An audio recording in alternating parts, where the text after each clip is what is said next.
दोस्तों, किसी के लिए भी एक लड़ाई के माहौल में या एक लड़ाई के बीच में रहना कैसा लगता है, खासकर जब वो लड़ाई दो देशों के बीच में हो और उसे अनुभव करने वाला कोई बच्चा हो।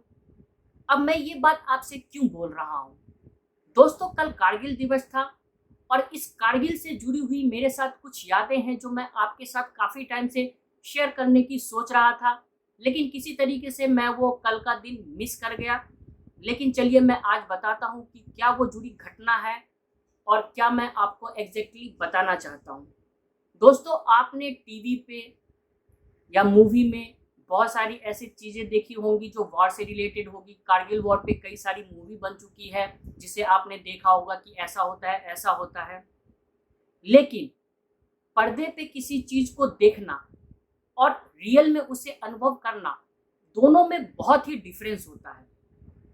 जी हाँ दोस्तों, कारगिल वॉर जब शुरू हुआ था उस वक्त मैं वहीं पे था। कारगिल के ज़्यादा नज़दीक तो मैं नहीं था, लेकिन हाँ, कुछ ही दूरी पे मैं था। मेरे पिताजी आर्मी में थे और इस कारगिल वॉर के कारण ही उनको 3 साल का सर्विस का एक्सटेंशन भी मिला था। तो मैं एग्जैक्ट लोकेशन तो नहीं बताऊंगा आप लोगों को कि मैं कहाँ पे था, लेकिन हाँ, जम्मू से मैं थोड़ा सा आगे था।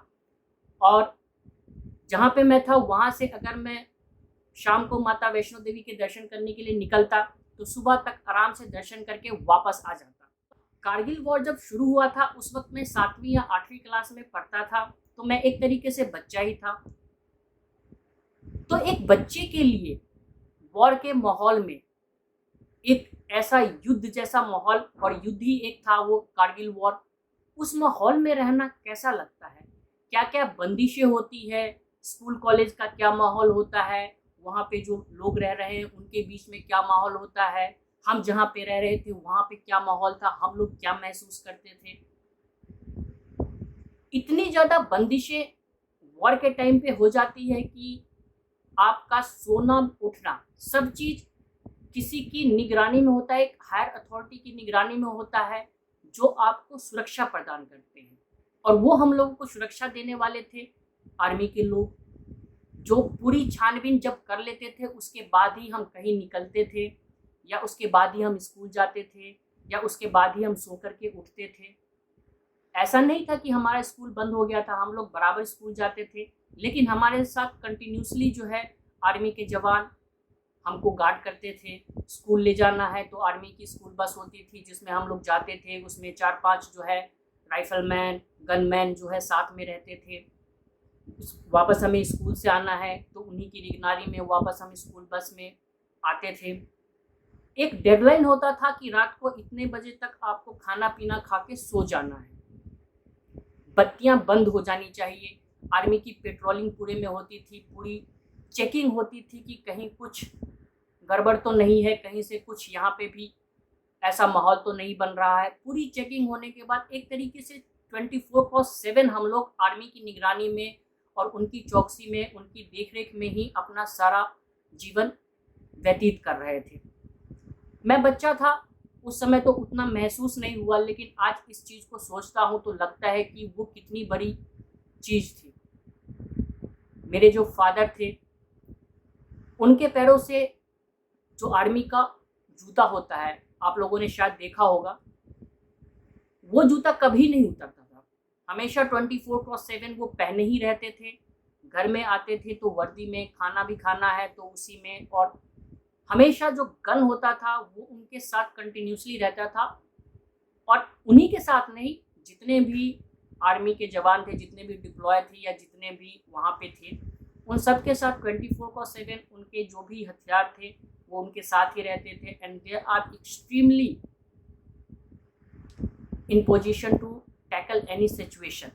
तो आप समझ सकते हैं कि आपने पर्दे पे काफ़ी सारी लड़ाई झगड़े वाली चीज़ें देखी होंगी, वॉर जैसा सीन देखा होगा, कारगिल वॉर की मूवीज़ बनी है वो कई बार देखी होगी, लेकिन मैं आपको ये रियल फैक्ट बता रहा हूँ और इसमें कोई मॉड्यूलेशन नहीं है, nothing. This is my experience, जो मेरे एक बचपन का ऐसा एक्सपीरियंस है जो मैं काफ़ी टाइम से सोच रहा था कि आप लोगों के साथ शेयर करूँगा, कभी बताऊँगा।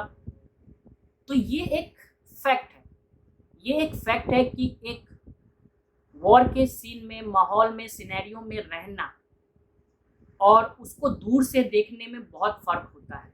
जो वहाँ के लोग महसूस करते हैं या फिर जो उनके ऊपर बीतती है, that is totally different from what others things, और उनके पास क्या मैसेज पहुंचाया जा रहा है उससे। We are on the gun point 24/7, we are working.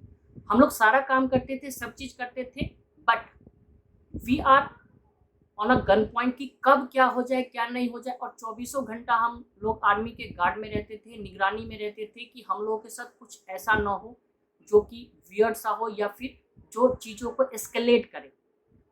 So this is the strength of our Indian army. ये हमारे इंडियन आर्मी की स्ट्रेंथ है, ये हमारे इंडियन आर्मी की जाबाजी है, जिसने कारगिल वॉर को विक्ट्री किया, वापस अपना रीजन कैप्चर किया। एंड वी आर, हम लोग बैक में थे, सपोर्ट में थे, एंड वी सपोर्ट। आप लोगों ने भी सपोर्ट किया होगा, आई एम श्योर। आप लोगों की भी उस समय पे जो माहौल एक देश के अंदर बना था, उसमें आप लोगों ने भी पूरा योगदान दिया होगा। But this is the fact, यही फैक्ट है कि if you are in the army, तो आपके अंदर जो खून के अंदर उबाल होता है, आपके अंदर जो एक डिसिप्लिन होता है, आपके अंदर जो एक लॉयल्टी होता है, वो सामने सामने आपके झलक करके आता है। That is you are responsible for something which is above of everything. कर्म ही धर्म है, and that is the motto of Indian army, and because of that we are protected every time in this country. So जय हिंद, जय भारत।